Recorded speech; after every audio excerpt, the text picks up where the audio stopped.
Initiative Femmes Positives.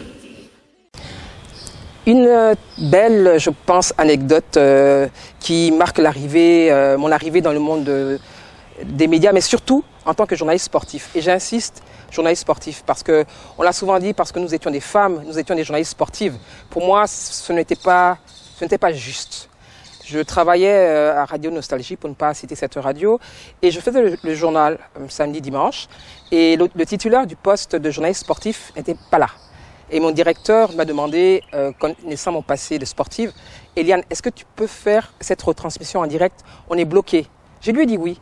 Ça paraissait prétentieux, mais non. Je me suis dit, j'ai une occasion de prouver que je peux le faire et j'aime ce métier. Surtout que je m'étais cultivée. Je regardais les matchs, j'écoutais la radio, je lisais des journaux sportifs comme Mondial, comme 11 Foot. Donc je connaissais un certain nombre de choses et surtout les joueurs. Et je suis parti au stade Houphouët-Boigny avec un collègue. Il y avait une équipe d'Afrique du Sud qui était opposée à une équipe ivoirienne.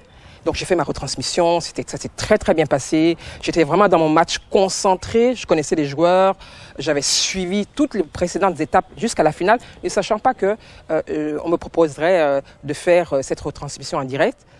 Donc, mais j'étais préparé. Et comme on dit, hein, la meilleure improvisation, c'est la préparation. Et à la fin de la retransmission, les gens m'ont regardé avec sourire et ils sont restés sur la station. Et j'ai été interviewé par une radio sud-africaine qui m'a demandé, qui était étonnée de me voir faire une retransmission parce que ça n'existait pas en Afrique du Sud, pourtant un pays très très très avancé. Et j'ai expliqué que c'était une passion, ce contact avec les gens, mais surtout je devais faire bien parce que les gens écoutaient ce que je disais et je me devais de savoir ce dont je parlais.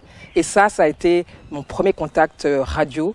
Après, je pense que les gens m'ont regardé comme quelqu'un d'étrange parce que c'était une femme qui pour la première fois faisait une retransmission en direct sur une radio. J'étais parti en mission au Nigeria, Ghana, c'était à Cannes 2000. Et on m'a demandé de revenir à Abidjan parce que j'avais été choisi par Canal pour être sur le plateau pour les demi-finales. Là aussi, ça s'est bien passé, chaudement accueilli par Canal. Et j'ai été la première femme africaine, noire, à être sur ce plateau et à parler de football. Je me devais de me cultiver, d'apprendre, de lire, d'écouter, de partager, de poser des questions lorsque je n'avais pas la réponse à des confrères, parce que c'est cela. L'humilité doit nous amener à aller vers ceux qui savent. Et je pense que dans ce domaine, déjà parce que je suis une femme et c'était un secteur fermé, je me devais de faire mieux que les autres, mais dans ma tête, je ne me voyais pas en tant que femme. Je me voyais comme un journaliste sportif.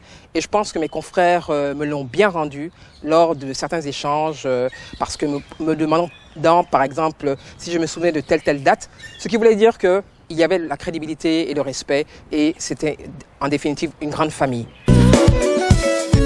Blamo, magazine Blamo, Blamo, Initiative Femmes Positives.